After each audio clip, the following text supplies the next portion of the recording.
The sound that stopped Jack Carter cold was not a scream or a cry for help, it was laughter, sharp, careless, and cruel. All drifting from behind the half-closed door of classroom 3, as something in his chest tightened harder than anything he had felt in combat. Jack stood in the hallway with his service dog, Rex, pressed calmly against his leg, one hand gripping the strap of his worn duffel bag as he leaned just enough to look inside. What he saw hit him harder than any battlefield ever had his daughter.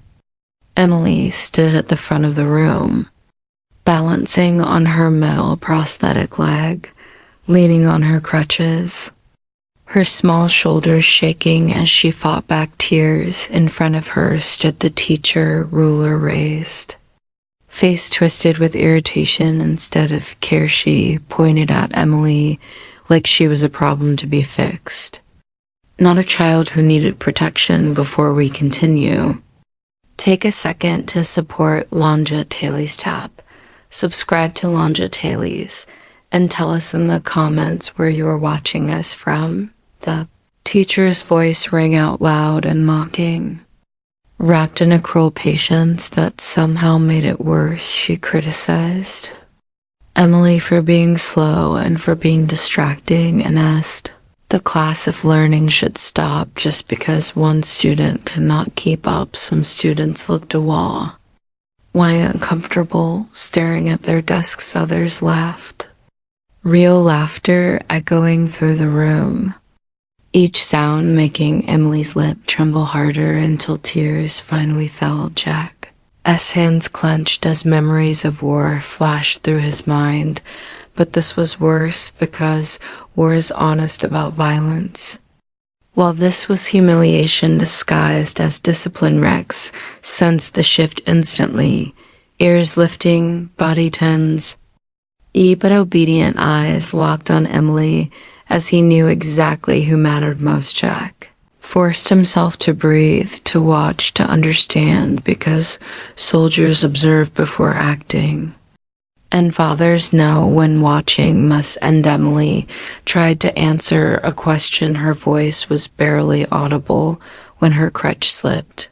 The laughter grew louder, and the teacher snapped at her to stand properly, as if that had ever been a choice. Something cracked open inside Jack. This was not a mistake. It was a pattern. A quiet daily cruelty hidden behind clean hallways and proud school banners.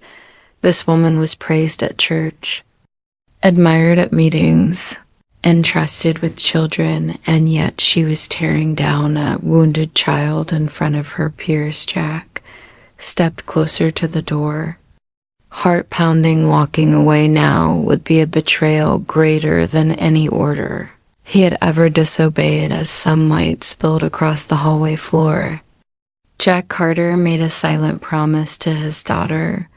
Everything inside that classroom was about to change. The door opened fully, and the soft click of the handle sounded louder than a gunshot. Every laugh died mid-breath. Every head turned at once. The teacher froze, rulers suspended in the air. Jack stepped inside Rex at his side. Calm, controlled, commanding, without a single bark. Jack did not shout or rush or look angry the way people expect anger to look. He carried the most dangerous calm, the kind that comes before justice. He walked straight to Emily, knelt despite the pain in his knee, and wiped her tears. He told her she was brave, strong, and had done nothing wrong. Emily clung to his jacket, grounded by the familiar scent. Rex lowered himself beside her, pressing warmth against her leg, reminding her she was not alone. Jack stood and faced the teacher, eyes steady, voice quiet but heavy. He asked her to repeat exactly what she had just said to his daughter. She hesitated, stumbled, unsure. Jack nodded, because that hesitation told him everything he needed to know. He spoke about dignity, about how real strength is shown by how we treat those Already carrying more than most adults ever will, he reminded her that authority without compassion is just cruelty with permission. The room went silent. Jack turned to the students and told them laughing at pain is easy, but standing up for someone is what defines who you become one by one.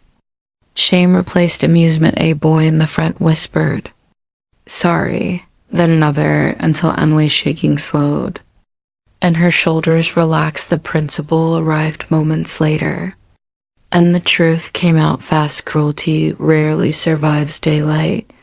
The teacher was escorted away, her reputation collapsing under what had been hidden too long. Jack ignored the praise, focusing only on helping Emily stand tall again. Outside, the air felt lighter, the sun warmer. Emily smiled for the first time that day as Rex wagged his tail steadily and proudly. Jack knew battles never really end, but some fights matter more than all the rest. As they walked away, he realized protecting his child healed something inside him too. Sometimes the bravest thing a veteran can do is not fight a war, but quietly say enough.